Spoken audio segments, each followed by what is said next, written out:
नमस्कार। स्वागत है आपका आपके अपने YouTube चैनल करमीर में। इस बार Varthaman Mahavir quota open university ने जो सामान्य जो पेपर होते हैं, अनिवार्य जो पेपर जो पर्यावरण है, कंप्यूटर है, हिंदी है, इनके लिए ऑब्जेक्टिव टाइप क्वेश्चन रखे गए हैं। तो बहुत सारे बच्चे कह रहे हैं कि इनमें किस प्रकार के क्वेश्चन आएंगे और किस तरह के क्या संभावना रहेगी। तो मैं इस वीडियो के माध्यम से आपको ऑब्जेक्टिव टाइप क्वेश्चन की किस प्रकार के कंपटीशन में जो सवाल आए, उस कंपटीशन के आधार पर ही मैं आपको थोड़ा आइडिया बता सकता हूं, ताकि आप तैयारी को और अच्छा कर सकें। इसमें जो पार्ट है वो लगभग 18 पार्ट है। ये इस तरह के आप नेट पर भी इस टॉपिक वाइज आप जैसे एनवायरनमेंट है, एनवायरनमेंट ऑब्जेक्टिव टाइप क्वेश्चंस आप सर्च करेंगे तो काफ़ी सारे क्वेश्चंस मिल जाएंगे, इकोसिस्टम के मिल जाएंगे। प्रत्येक आप नेट पर भी आप सर्च कर सकते हैं तो आपको हेल्प मिलेगी, क्योंकि ये किताब में काफ़ी सारी लेंदी चीज़ें हैं। तो मैं आपको ये जैसे ये पर्यावरण का जो है, इसमें आपको क्या क्या क्या इंपॉर्टेंट्स ये चीज़ें, जैसे पर्यावरण की जैसे ये परिभाषा है तो थोड़ा बहुत परिभाषा का ये जैसे ये सन 1872 में एक सम्मेलन हुआ था, उसका पूछा जा सकता है। और ये 5 जून को जो विश्व पर्यावरण दिवस मनाया जाए, कई कंपटीशन में आया है। आप इसको थोड़ा ध्यान दें। और ये पर्यावरण से संबंधित कुछ ये सिद्धांत है, इन सिद्धांतों के बारे में भी ये थोड़ा बहुत आप पूछा जा सकता है। जैसे ये नियम 1980 में लाया गया है, और इसके बारे में थोड़ा थोड़ा आप इसमें आराम से पढ़ें। और उसके बाद इसमें जो बौद्ध प्रश्न है, इन बौद्ध प्रश्नों को भी आप थोड़ा तवज्जो दें। जैसे ये पृथ्वी सम्मेलन है, ये कहाँ हुआ, कैसे, मतलब कब हुआ था, और उसके बारे में आप इसमें आप थोड़ा देखें। नेट से भी आप सर्च कर सकते हैं और किताब से भी। ये हर प्रत्येक प्रश्न जो पाठ के जो बौद्ध प्रश्न है वो एक ऑब्जेक्टिव टाइप सी है, उसमें आप इसमें देख सकते हैं। उसमें आगे चलते हैं। जैसे ये 3 से 14 जून 1992 को रियो डी जेनेरो में एक सम्मेलन आयोजित किया गया, इसमें ये चार्टर बनाए गए। तो ये बहुत इंपॉर्टेंट है, जो पर्यावरण से संबंधित है वो आने की संभावना पूरी रहती है। और दूसरे इसमें आपको ये बता दें, ये जितने भी ये जैसे UNEP है, ये EPA, इनकी जो फुल फॉर्म पूछने की बहुत संभावना रहती है, कई बार पूछी गई। जैसे IUCN, जैसे international union for conservation of nature and natural resource, जो ये फुल फॉर्म वाले सवाल कई बार ये मॉनिटरिंग, ये कब किया गया, इस तरह के ये आते हैं। और दूसरा ये जो विश्व पृथ्वी दिवस है, पर्यावरण दिवस है, उपभोक्ता दिवस है, जनसंख्या दिवस, ये हर कंपटीशन में आते हैं और ये आपके लिए बहुत ही महत्वपूर्ण है। आप इसको अच्छे से समझें। अगला जो पार्ट है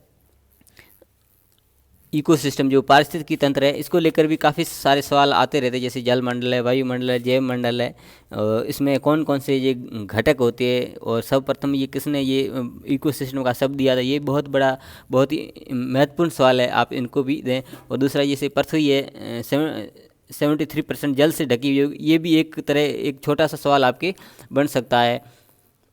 जैसे ये भूमंडल की परिभाषा पूछी जा सकती है। तो इस तरह से छोटे छोटे ये पूछे जा सकते हैं। और इसमें आगे हम चलते हैं। जैसे ये कार्बनिक पदार्थ है वायुमंडल में, जैसे नाइट्रोजन कितने % है, ऑक्सीजन कितने % है, ये कार्बन डाई कितने % है, इनका सवाल बहुत बहुत महत्व रखता है और कई कंपटीशन में आता है। और ये जो उदासीनता का की ये भी आ जाता है, कार्बनिक पदार्थ वगैरह ये सारे आ जाते हैं। तो मेन ये चीज़ें आप यहाँ से देख सकते हैं। चलिए आगे चलते हैं। इसमें जो वायुमंडलीय दबाव का भी होता है, अगर वायुमंडलीय कम दाब होता है तो क्या होगा, और ऊंचे पेड़ों पर वायु दाब कम होता है, गहरे समुद्र में अत्यधिक होता है, तो विशेष प्रकार जीवी रहते हैं, जीवन अपेक्षा कठिन होता है। इस तरह की ये जो आपदाएं और प्राकृतिक जीवन को प्रभावित करती रहती है ये इसमें। और दूसरा जो जैविक घटक है, उत्पादक कौन है, उपभोक्ता कौन है, और अपघटक कौन है। और उसके बाद जो खाद्य श्रृंखला है, ये खाद्य श्रृंखला को लेकर काफ़ी सारे सवाल कॉम्पिटिशन में आ जाते हैं। उसमें प्राथमिक, द्वितीयक, तृतीयक, प्राथमिक स्तर, द्वितीयक स्तर, जैसे ये है, आप इनको बहुत अच्छे से समझ लें एक बार। इनमें से सवाल आएगा वो आप इसकी जो कॉन्सेप्ट है इनका वो आप क्लियर कर दें।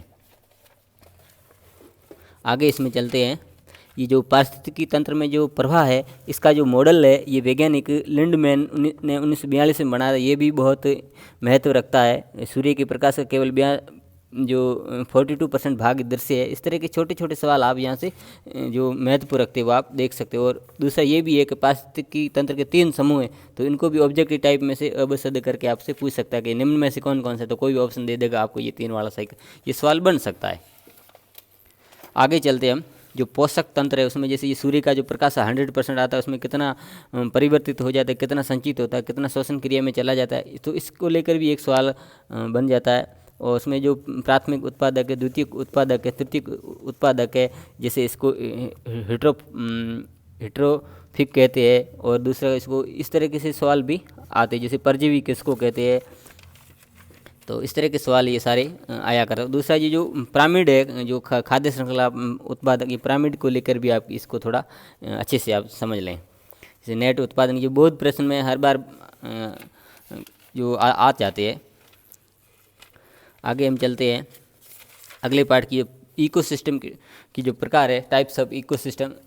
ये विभिन्न प्रकार के वन है, घास के मैदान है, जलीय तंत्र है, यहाँ से भी काफ़ी सारे सवाल बनने की संभावना रहती है। उसमें ये एक समग्र भू धरातल का जो 40% जो क्षेत्र है वो वनों द्वारा आच्छादित है, ये भी है आपके। और दूसरा एक वन नीति है, उनके अनुसार जो 33% या 1/3 जो भूभाग पर वन होने चाहिए, ये भी कई बार कंपटीशन में सवाल पूछा गया है। और जैसे ये चैंपियन इन सेट 1968 में भारत के वनों को 14 प्रकारों में बांटा गया, तो ये एक अपने आप में महत्व रखता है, आप इनको अच्छे से समझ लें। और ये पारिस्थितिक तंत्र के घटक, अजैविक घटक, जैविक घटक, उपभोक्ता, इनको थोड़ा आप अच्छे से देख लें। और मरुस्थलीय जो पारिस्थितिक तंत्र की रचना है उनमें कौन कौन से है, अजैविक घटक कौन कौन से है, ये भी आप देख सकते हैं। जो घास के जो ये मैदान है वहाँ की क्या क्या परिस्थितियाँ रहती है, उनके ऊपर भी सवाल आ जाता है।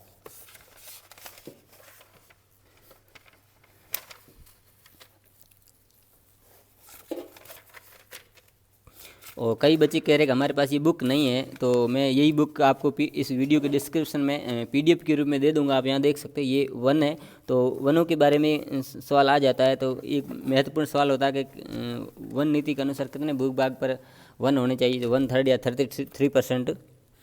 और वो जो वनों के प्रकार है, जैसे सदाबहार वन है, उष्ण वन है, पतझड़ वन है, इनके बारे में, ज्वारीय वन है, इनके बारे में एक आध कोई सवाल आ सकता है। डेल्टा वन है, ये सवाल थोड़ा महत्व रखते हैं। वनों का दोहन है किस प्रकार होता है, इसमें भी एक बार आप थोड़ा पढ़ लें, उसमें जो खास खास चीज़ें आप देख सकते हैं। ये जल है, जल के ऊपर भी काफ़ी, जैसे ये कुल जल का 97.6 महासागरों में है, और ये इतना 2.5% शुद्ध जल है। तो इस तरह का छोटा मोटा सवाल है इसमें आपके बन सकता है। और सतही जल है, अब इसमें कितने % है, ये तो थोड़ा ठीक ही है। और गहराई का है, और ये जैसे ये राजस्थान में प्रदेश में 94 पेयजल और 70% सिंचाई परियोजना पर आश्रित है। तो इस तरह के एक जो आंकड़ों को लेकर भी सवाल आ जाता है। और जो जल चक्र है, जल चक्र, वायुदाब है, इस तरह के सवाल ये आपके आते रहते हैं हमेशा। और कुछ जैसे ये जल विवाद है, जल विवाद को लेकर, जैसे कावेरी नदी का था, और ये दूसरा 87 में राष्ट्रीय जल नीति आयोजित की, तो ये सवाल महत्वपूर्ण बनता है। उसके बाद 2002 में संशोधित की गई, और इस तरह के जैसे सवाल ये आ जाती है। ये भारतीय नदी परियोजना का है, तो जैसे कोई बड़ा बांध कौन सा, छोटा बांध कौन सा, इस तरह के सवाल आने के चांसेज रहते हैं। अभी इसमें ये जो पीछे जो सवाल है, जैसे ये पृष्ठीय तनाव क्या होता है, घनत्व क्या होता है, इनको लेकर भी ये आ जाए। जैसे यांत्रिक ऊर्जा मशीनों से होती है, ये इस तरह के सवाल बनने की संभावना रहती है। खनिजों को लेकर भी जिस आता है, जैसे कौन सा खनिज किस प्रकार का है, लोहे का क्या क्या चीज़ें बन जाती है, उनका क्या काम है, तांबे का क्या ज़्यादा काम है। और राजस्थान को लेकर भी सवाल आ जाएगा, कौन से खनिजों पर राजस्थान का एकाधिकार है, इस तरह के सवाल ये आज संगमरमर का कहाँ उपयोग होता है, एक आध कोई इनके उपयोग को लेकर सवाल बन जाता है।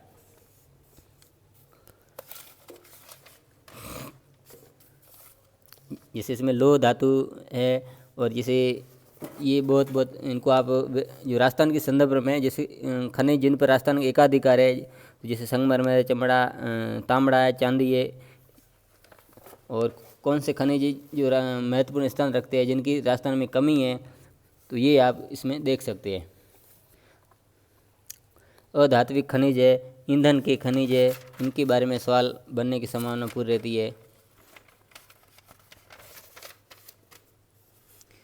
इसी यूरेनियम में, यूरेनियम का भी सवाल कई बार आ जाता है कि इसका क्या काम है, कहाँ इसके जो क्षेत्र कौन से है, इस तरह के सवाल ये आ जाते हैं। अगला है खाद्य सामग्री, जो खाद्य की है, खाद्य रिपोर्ट का भी आ सकता है। खाद्य समस्याओं को लेकर एक सवाल आप बन सकता है। और खाद्य सुरक्षा कानून कब बना है, उसके लेकर भी आप ये सवाल आ जाते हैं।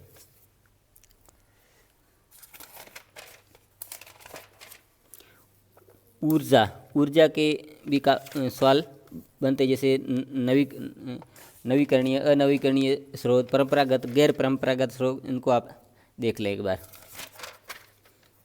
सौर ऊर्जा है, सौर ऊर्जा के भी सवाल आ जाते हैं। सौर ऊर्जा संयंत्र कहाँ कहाँ है, जैसे भडला जोधपुर में संयंत्र है, तो इस तरीके से आप देख सकिए। पवन ऊर्जा जो चक्की है, यहाँ के ये सवाल पवन चक्की कहाँ कहाँ पर लगाई गई है, इनको लेकर आप सवाल। और भूमि जो संसाधन है, भूमि के जो अपर्दन को लेकर और मरुस्थल को लेकर आप सवाल देख सकते हैं। मरुस्थल का जो कटाव क्यों होता है, मरुस्थल के क्या कारण हैं, वो आप यहाँ से, झूमिंग कृषि किसको कहते हैं, वो आप यहाँ से देख सकते हैं। ये राष्ट्रीय बंजर भूमि विकास बोर्ड नई दिल्ली के अनुसार बंजर भूमि वह है जो जल भूमि के उचित प्रबंधन के अभाव में एवं वायु द्वारा प्रदूषित हो रही है। तो कुछ ऐसी पारिभाषिक चीज़ें हैं वो पूछी जा सकती है, या उनका जो बोर्ड है किस स्थान पर है, इसको लेकर सवाल आ जाता है। जैव प्रौद्योगिकी जो बायो जियोग्राफी है, उसको लेकर पूछे जा सकते हैं। जैसे भौगोलिक क्षेत्र पश्चिम हिमालय है, आप यहाँ से मरुस्थल का है, इसमें श्रृंखलाएँ कितनी क्षेत्र में फैला हुआ है, गंगा के मैदान है, मालाबार तट है, इनके सवाल अक्सर बन जाते हैं। राजस्थान के भी जो मरुस्थलीय क्षेत्र है, और ये कहाँ से शुरू हो रहा है, और ये बालू का स्तूप कहाँ पाए जाते हैं, ये सारे।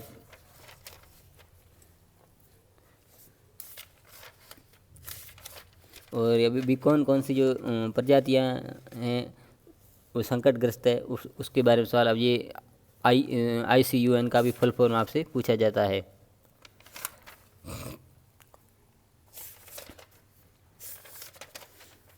जो जैव विविधता है, इनका भी सवाल आप इसको देख लें एक बार।